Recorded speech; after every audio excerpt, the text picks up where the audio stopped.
আর স্মরণ করুন যখন আপনার প্রভু ফেরেশতাদের বললেন, আমি পৃথিবীতে খলিফা সৃষ্টি করছি।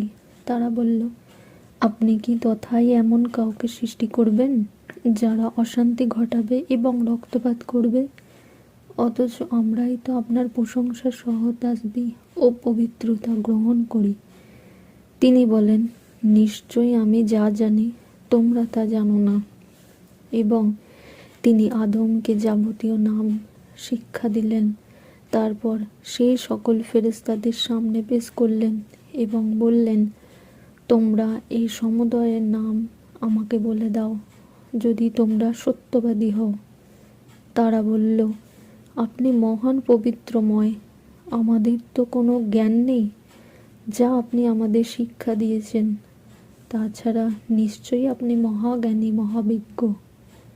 তিনি বললেন, হে আদম, ফেরেশতাদেরকে এদের এসবের নাম বলে দাও। যখন সে তাদেরকে নাম সমূহ বলে দিলেন, তিনি বললেন, আমি কি বলিনি যে সমগ্র আসমান ও জমিনের অদৃশ্য বস্তু সম্বন্ধে আমি অবহিত, এবং তোমরা যা ব্যক্ত করো বা গোপন রাখো নিশ্চিতভাবে আমি তাও জানি। যখন আমি ফেরেশতাদের বললাম, আদমকে সিজদা করো, তখন ইবলিস ব্যতীত সবাই সিজদা করল। সে অমান্য করল এবং গর্ব করল, সুতরাং সে কাফির হলো। এবং আমি বললাম, হে আদম, তুমি ও তোমার সহধর্মিনী জান্নাতে বসবাস করো এবং তথায় যা খুশি খেতে থাকো, কিন্তু এ বৃক্ষের নিকটবর্তী হয়েও না, হলে তোমরা জালিমদের অন্তর্ভুক্ত হবে। কিন্তু শয়তান তাদেরকে উহা হতে পদস্খলন ঘটালো এবং তারা যেখানে ছিল সেখান থেকে বহিষ্কার করল। আমি বললাম, নেবে যাও, তোমরা একে অপরের শত্রুরূপে, এবং পৃথিবীতে কিছু কালের জন্য তোমাদের বসবাস ও জীবিকা রইল। অতঃপর আদম আলাইহিসসালাম তার প্রভুর কিছু বাণী প্রাপ্ত হলো। আল্লাহ তার তওবা কবুল করলেন। নিশ্চয়ই তিনি ক্ষমাশীল ও দয়ালু। আমি বললাম, তোমরা সবাই এই স্থান থেকে নেমে যাও। পরে যখন আমার পক্ষ থেকে তোমাদের নিকট কোনো হেদায়েত আসবে, তখন যারা আমার হেদায়েত মতো চলবে তাদের কোনো ভয় নেই ও তারা দুঃখিত হবে না। যারা কুফরি ও আমার নির্দেশন সমূহকে অস্বীকার করে তারাই অগ্নিবাসী, তথায় তারা স্থায়ী হবে।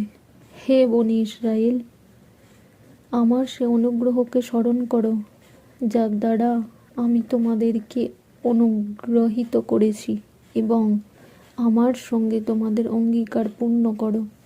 আমিও তোমাদের সঙ্গে আমার অঙ্গীকার পূর্ণ করব, আর আমাকে ভয় করো। তোমাদের কাছে যা আছে তার সমর্থনে যা নাজিল করেছি তার প্রতি ঈমান আনো।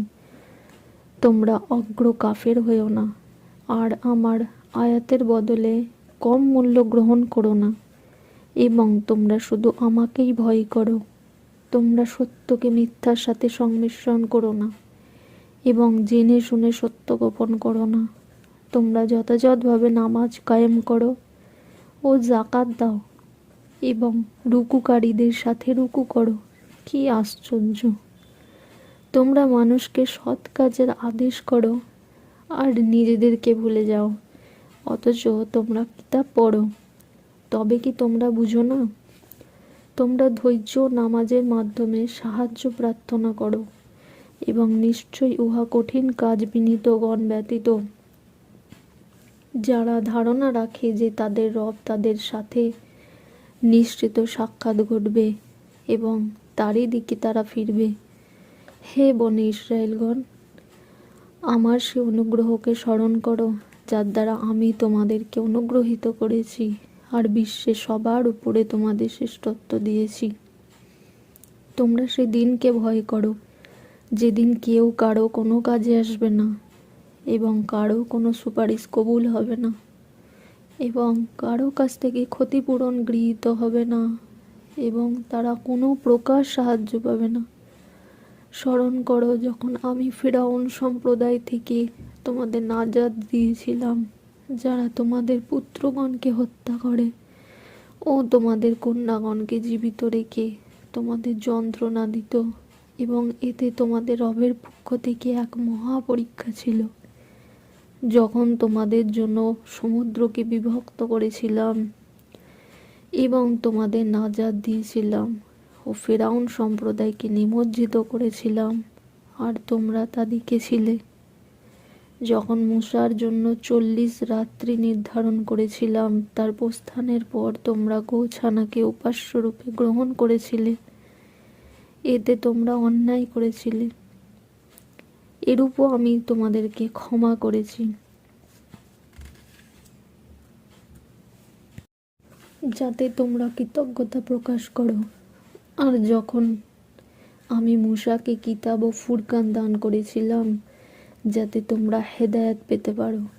আর যখন মূসা স্বগোত্রকে বললেন, হে আমার জাতি, গোবৎসকে উপাস্যরূপে গ্রহণ করে তোমরা নিজেদের প্রতি খুব জুলুম করেছ, সুতরাং তোমরা তোমাদের প্রভুর পানে ফিরে যাও এবং তোমরা নিজেদেরকে সংযত করো। প্রভুর নিকট তোমাদের ইহাই শ্রেয়। তিনি তোমাদের প্রতি ক্ষমা পরিবশ হবেন। তিনি অত্যন্ত ক্ষমাশীল, পরম দয়ালু।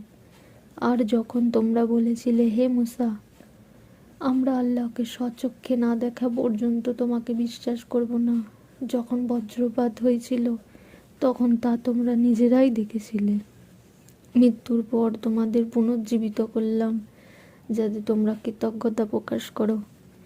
আমি মেঘ দ্বারা তোমাদের উপর ছায়া বিস্তার করলাম, তোমাদের নিকট খাবার মান্না ও শালওয়া প্রেরণ করলাম।